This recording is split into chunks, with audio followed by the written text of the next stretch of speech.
Hello everyone, it's Bethany here with Stevie, and I am on the front deck garden today because I need to do a fall harvest. I'm going to harvest flowers both for bouquets, pressing, drying.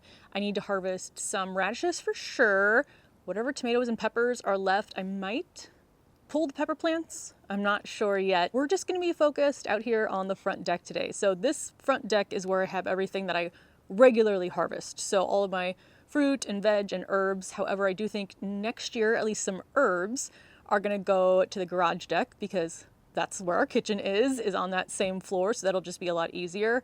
But I'm still going to have a lot of the same stuff up here. So let me show you what we're going to do and then we'll hop into it. Hi, Stevie. Do you want to hang out for the tour today? How you doing? Where are your friends? Nope, not interested? Okay. This is what I have here on my table for my harvest. So this basket here is for the veg. I have this for the flowers I'm going to press. This is for the radishes. Because they're root vegetables, they are dirtier than vegetables not growing in the ground. So I like to put them in here because this top part is a colander. I can put water in this whole thing, let them sit, and then this part comes off. Hard to do with one hand. Well, you see what it works like. And then that part drains once you take it all the way out. So I like using that for my root vegetables. I do have some flowers from the back deck because I want to make some giveaway bouquets. I have more vases of water for more flowers. And that's everything I think I need. As far as what we're going to do today, I'm ignoring this section, even though I really do need to harvest some of that gomphrena soon. But this is where I have still some tomatoes left. I'll for sure leaving the tomato plants for now. These are my pepper plants. I mean, it's hard to pull things when they still look good. I'm definitely going to harvest the peppers. So I have red, yellow, and orange. I don't think we have enough warm days left for them to really change their color. So I'll probably harvest them as they are now. I'll see if I have any raspberries, but I've been good about grabbing those every morning. I have a bunch of dahlias I need to harvest. I'm going to check on my peas there. I'm going to harvest some pansies for pressing, and then that is my bed with the radishes. Dahlias are cut and come again, so the more you harvest, the more flowers it will produce.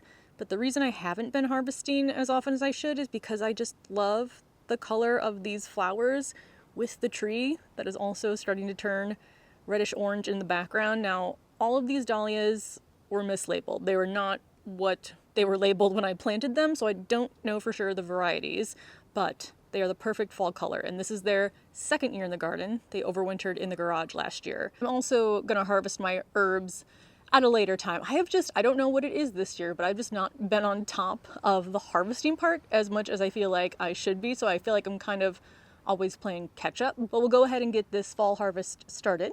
I'm going to do some of the maintenance tasks, and we'll see what haul we get by the end of it. Let's do peppers and tomatoes first.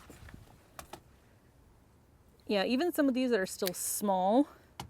Oh, I have one that's been hiding back here that is almost all the way red. That's exciting. But let me see, I think also these small ones I'm going to take. We've had our last very warm day here in Chicago. I think it was yesterday. It was about 80 degrees. Now we're getting down to like the 60s. Pepper plants don't really like it below 60 degrees very much, so I don't think I have a lot of time left with them. This one's just been rotting.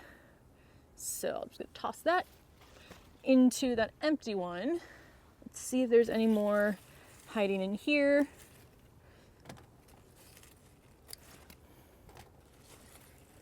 Yeah, I think I'm just going to take everything I can. Maybe I'll leave them because the leaves are still green for now, just in case they produce anything else before the end of the season. But that way I've at least done a harvest in case we do get a colder snap than I'm expecting and these die. But I want to get whatever fruit is on them now off of them. Oh, there's a hidden yellow one too. That is exciting with, oh man, there's caterpillar poop all over this from a hornworm. So we are gonna go hornworm hunting. By the way, the poop just falls off and I'm gonna wash it, so it's not like it made this inedible, but now I know, unless it's been eaten by a wasp, there's a hornworm hiding somewhere in here. If you don't know what hornworms are, they feed on tomatoes. They are big caterpillars. They look creepy. When I first saw them the very first year I started gardening, I thought I was gonna have to stop because I wasn't gonna be able to handle that in the garden, but now I've kind of fallen in love with them, except for when they eat my tomatoes during the season. But I didn't see any last year, I don't think. And I maybe had one the year before. Now, wasps also feed on them. So many times wasps will eat the caterpillars when they're still relatively small. They'll get to, and I'll put pictures on the screen in case we don't see one over there, but they'll get to like 3 to 4 inches long, and they're pretty thick around too. So sometimes you'll see a hornworm that isn't moving, and then all of a sudden there's eggs on it because the wasps lay the eggs inside of the caterpillar. If this is TMI, feel free to skip ahead. But then when the wasps hatch, they also use the body to feed on. Anyway, they will also eat all the tomatoes on your plant. I actually haven't seen any bites out of any tomatoes. I just saw what I know to be hornworm poop on that one pepper. So I'm gonna harvest the tomatoes, but while I do that, I will keep an eye on it. I don't think I'm as scared of bugs anymore as I used to be when I started gardening, but I still don't like being surprised by them. So I like to know what I'm getting into. So let's go see if I scream while harvesting any of these tomatoes. All right, well, the poop was over here, and I don't see any, but again, they are green, so they blend in, and I'm not too terrified of them, but I just don't want to be surprised. In fact, you know what I'm going to do? This is when I need my superhero power, aka my gloves, because if I touch a bug with the glove, I'm not as freaked out as if it's with my bare hands. All right, gloves are on. So last year, I know that I had, well, let's start back in 2019. In 2019, they were everywhere. Now, we were at a different place. We were at a place that we were renting. And man, I don't even know how many I had. Probably at least 10. And I also had 5 tomato plants. So they were everywhere. I don't think I saw a wasp lay eggs on them that first year, so I didn't really know that was a thing. But that's when I was very terrified of them. Then we moved here. I'm trying to think. I feel like the first year I didn't have that much, so I might not have seen one. The next year I had a couple. Then I had, like I said, I think 0 last year, but I don't know if that means they never came or the wasps just found them first. So it'll be interesting to see if I find anything. We're still getting a good amount of tomatoes. They're definitely slowing down, but not slowing down enough yet for me to pull them. But that'll probably be in the next couple of weeks, depending on how it goes. Oh, here's a pepper inside the tomato plant. All right, I think those are all of the tomatoes that are ready. Or actually, I think I see one more little patch on this one. Okay, now that is the last one. And this is what I got, which I think is still pretty good for October. Next, we'll do our radishes, which I've already harvested 1 round of these. So this will be my 2nd round to harvest. Radishes have a very, very short life cycle, so like 28 to 30 days from seed to radish. So you can definitely get a few rounds of these in the fall. But this is what I get, and they've done pretty well this year. The spring harvest is a bit more iffy in terms of quality. Oh, look at that one. Just because our springs have normally gone, well, not normally, but in the last few years gone from too cold for these plants to be really happy, the cool crops, to then too hot, and not enough of that time in between that they really like. But fall is usually a little bit more stable. So I will eat both the root and the leaves of the radishes. The radishes I tend to cook more than eat them raw, but the leaves I like raw in just a salad, but you can also saute these too. I mean, they don't taste significantly different than just a lettuce to me, but I still really like them. I'm actually going to pull all the radishes right now, even the ones that look like this, because I do want to get this part of the bed empty. And again, because I will eat the leaves, even if the radishes themselves are small, I'm still going to take them. But I'm contemplating putting a cover crop on top of this bed. So I think what I'm looking at is some type of clover and something that will kind of be there throughout the winter, maybe flower in early spring to provide some food for the pollinators. So I'm just playing around with that idea. If there's anything you think would be good here, let me know. I know ground covers are very popular with people gardening in the ground. As far as containers, I don't really see that as much, but let me know if you have any ideas.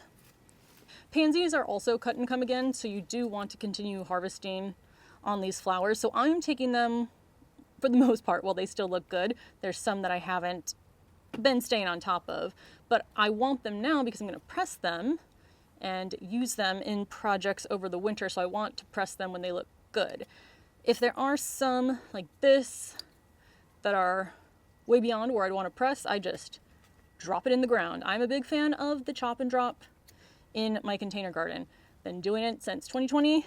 Haven't found any issues yet. Now, if something is diseased, I don't do a chop and drop, but for anything that still seems pretty good, oh yeah, I'll press you. I just do a chop and a drop. Let's get these dahlias harvested because they definitely need it. So similarly with the flowers I deadhead, let's see, are you still? You're kind of hanging on. Maybe I'll use you in a bouquet for myself. But same thing, I'll just do a chop and drop of the leaves. Or I guess it's a pull and drop, a pull and toss. I'll think of something that rhymes. But I'm gonna harvest all of these off of it. Again, it'll look bare for a little bit. But there are a ton of buds still opening. For any that are way too far gone, just toss it in there. All right, there's a bee using that one, so I will let that continue to use it. Let's go, are there any buds on this one? Let's go long on you. We'll get a long stem.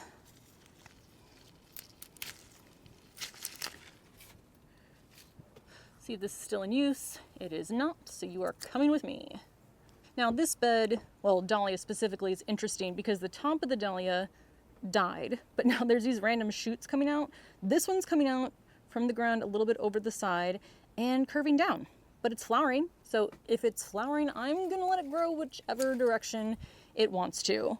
I think that's the only one that's ready there, but there are very pretty pansies here to harvest too. I do have a whole video showing how I press the flowers, so I will link that down below for you if you want to watch that, because I probably won't include it in today's video just so I'm not too repetitive, but I will definitely have that down below. That's what I'm looking with so far. And you know, while I'm over here, let me just grab some of the blue pansies from here. I really do like having these blue pansies. I feel like I don't have usually as many blue or purplish flowers as I have this year. I have the salvia that looks really pretty. And all of these together, especially with the trees as they're starting to change orange, I think it's a really nice contrast. Now this one, I know I already have a lot that I'm currently pressing of these, so I think maybe I'll grab a couple more, but then just focus on the ones that need to be deadheaded. And while I'm over here, I am going to take some marigolds to dry. So these are edible. These, I think they're the Durango red marigolds, so these are edible. I don't know if all marigolds are edible, so only eat flowers if you know for sure that they are edible, but I want to grab some of these to dry and use in tea, or really to use any way I might want. I'm also going to deadhead some of those. I don't want to take all the color off. See, you can be deadheaded. Put you down to there. Again, chop and drop. I am going to grab some of these garlic chives because if you see in the seed pods, there are some black seeds in there. So I'm going to harvest some of these to save the seeds. And I also might just, after I take the seeds out, pop these in a bouquet because I think they look really pretty. So let's harvest these once I figure out where I set down my pruners. Oh, there they are. On the floor because that's where they're the most useful. So I'm just going to chop these pretty far down the stalk. I mean, I definitely don't need to save this many seeds, but I'm going to harvest these for now anyway. So look who's back now that the harvest is over with. Apparently Stevie didn't enjoy the tour very much, but she's here to see the final result, which I am very happy with. All right, let's go over everything that we harvested. I love this fall color palette. I like the deep jewel tones. I feel like in the garden I usually go for maybe a little bit more pastels, but I think I might add more of these deeper jewel tones next year just all throughout the season. So I have in here everything that I'm going to press or just dry. So the marigolds I'm just going to dry, again, use those for tea. I'm gonna press all of the pansies to use for crafts over winter. I have here a basket full of peppers and tomatoes, which this is probably gonna be one of my last harvests of those. So each of these I start to feel a little misty-eyed while I'm doing it because I know there's not that many harvests left. These are dahlias these are the back deck Thomas A. Edison. This is the Caprose Pizzazz, a rose that I grabbed, some of the salvia. These dahlias, which again I think are perfect for fall. I did also harvest some of the rudbeckia. I actually really like the dried brown heads on the rudbeckia and echinacea as well. I think it looks really pretty either as dried flowers or in fall bouquets. So I'm gonna put this in some of the giveaway bouquets. While I was thinking about giveaway bouquets, I realized that if I put these in there, the garlic chives, it might smell garlicky, and I don't know if I want that in a bouquet. Give someone, let me sniff. So I'll probably take the seeds out and just use these as dried flowers for myself because I like the smell of garlic. And then these, which are the pineapple sage, which smells so good. They smell like pineapple candy. I don't know which pineapple candy, but I know it's one of them. And this is my favorite smelling one, probably of all of my herbs. But the flowers are also really beautiful. So I will strip the leaves. I'll throw away any that are brown or yellowing, just the good looking leaves, and then use the flowers in bouquets as well. So what I'm gonna do, and all of my radishes. So what I'm gonna do right now is take everything except the flowers I'm gonna make the bouquets with inside. We'll make the bouquets together. That way I can get them outside on the front sidewalk while there is still some daylight left. If you don't know, throughout the season, I just started this last year and it makes me so happy, but I make maybe like 3 at a time bouquets. I leave them out front with a sign so people know they can take them and they're not just random bouquets sitting there. And people grab them and they're usually gone pretty quickly. So I am so excited to do that. I feel more joy doing that than I do even keeping them for myself because I have the garden to enjoy. So like giving flowers away to other people instead of just like hoarding them in my house, I really like, although I do make bouquets for myself also. So we're gonna do some giveaways with these. I'll do that out here with you guys. The pigeon's still there? No, I think they left. So that's what we're gonna do, I think, for the rest of the video. So let me get everything kind of organized. After looking at the available jars I have for bouquets, I think what I'm gonna have to do is just do 2 larger ones using these jars because the only ones I have left are very small, like this big. And the flowers I have now, especially with the dahlias, just don't really fit in ones that size anymore. So I'm gonna empty out 2 of these and then use 2 of the empty ones to make the bouquets and just leave 2 really pretty ones up front. Maybe one with more of the orange and red, one with more of the purple tones. But I haven't had to buy any jars this year except for the garden walk. So for our neighborhood garden walk, I do make, how many bouquets did I make? I don't know, at least 60, maybe 70 to give away. Those I get specifically very small jars so I can make more. And those I do buy on Amazon just because they have kind of exactly what I need. I'm taking off the pineapple sage, putting the leaves in there, and then I'll just make a pile of you here for now.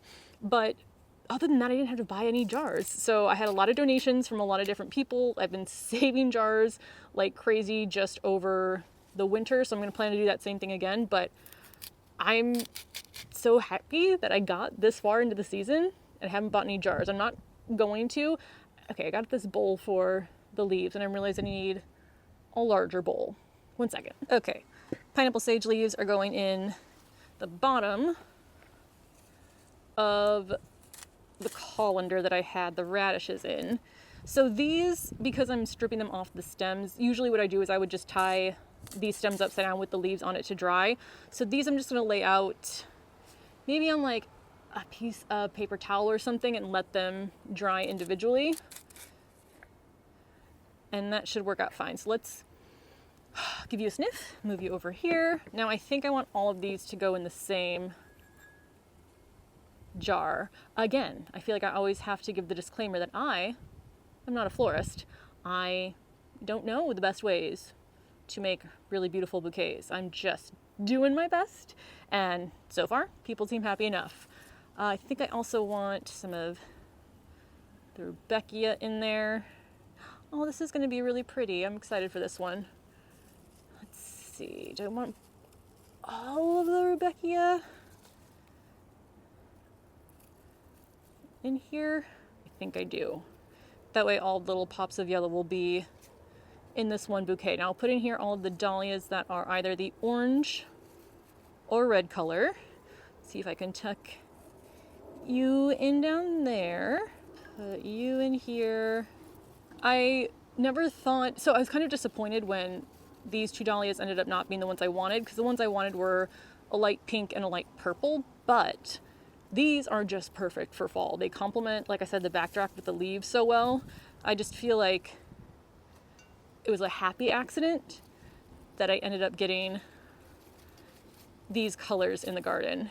And I do plan to overwinter them again. Now, since this is their second year, next spring I might dig up the tubers and attempt to divide them, because in the fall I just leave everything in the grow bag. Easiest that way. But I think next spring I might dig them up and divide them, so then I will have even more. So you will be one bouquet. This is probably the largest giveaway bouquet I've left outside. So let's put you over here. Now this one I might actually grab some more flowers, just because I don't want this one to look super small in comparison to the other one. Let's just take some of these leaves off so they're not sitting in the water. Yeah, let me grab some more of those.